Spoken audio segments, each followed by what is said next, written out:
Hi, it's Miss Emily with the Dickinson County Library. For today's Tween Tuesday, we are going to do fantasy art with nail polish and glass jars.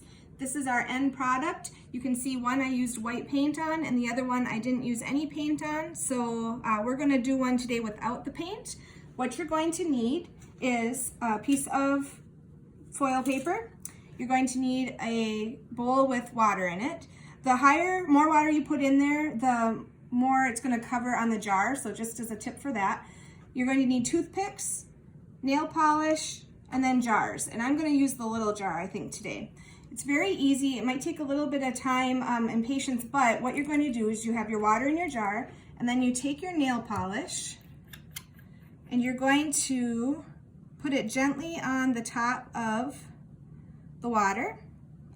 You don't want it to be too heavy when you put it in there because it'll sink to the bottom. But you can kind of, I'm just kind of spraying it around a little bit, and it'll leave a kind of a neat design and also make it go a little faster. This is kind of smelly. If you've used nail polish before, then you know that nail polish can be kind of stinky, but it's going to make a really neat picture when we're done. So totally your option. If you get those ones that are like the little dots, you can use the toothpick to kind of spread them gently around. You don't want to poke too hard though, because if you do, it'll stick onto the toothpick and then you won't have anything to put onto your jar. So I'm going to use some different pinks today. And you can see how it kind of looks neat even in the water as it goes in. It's going to make different patterns and make it splash all over the place.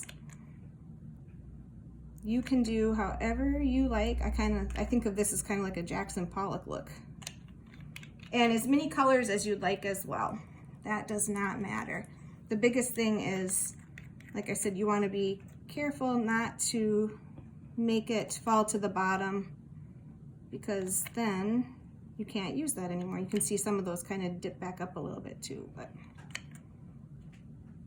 all right, that looks pretty good to me.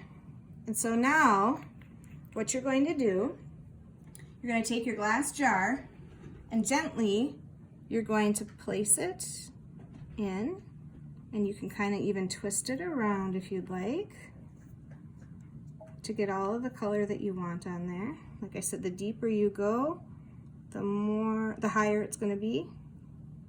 And then just kind of let the water drip off a little bit and put it on your paper so that it can dry.